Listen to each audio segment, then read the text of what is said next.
আসসালামু গাইস, তো কেমন আছো সবাই? আশা করি সবাই ভালো আছো। তো গাইস, আজকে প্রথম কথা হচ্ছে আমরা এসেছি দীঘা। সব কয়টা বাসে সারা রাত্রি এসেছে, তাই সবারই অবস্থা খারাপ হয়েছে। এই যে মোয়া তো অবস্থা একদমই কেরাসিন।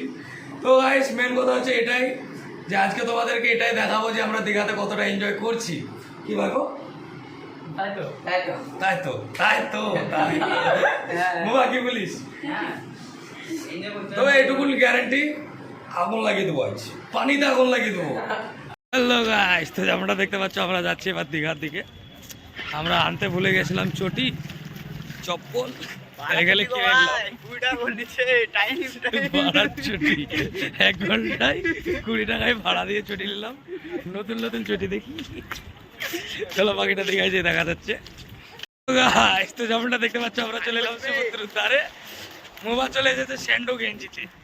মোবা বারে বারে একটাই কথা বলছে যে কি ভাড়া করলাম যে ভাড়া করলি দেখা যাবে।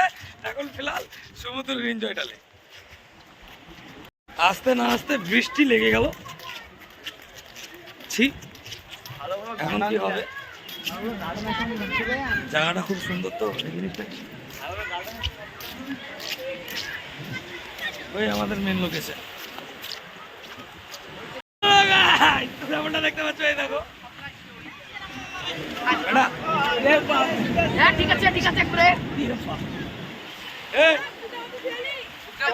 কেমন লাগছে?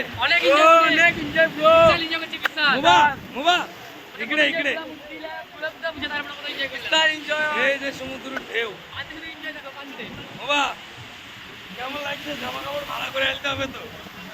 হ্যাঁ, চ জামা ভাড়া করে আনি। সবাই মিলে কাপড় জামা ভাড়া করে।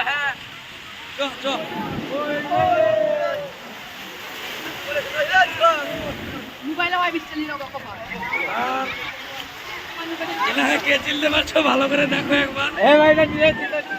আমার ভাইপোরা লেগে আছে সব। ওই ভাইপো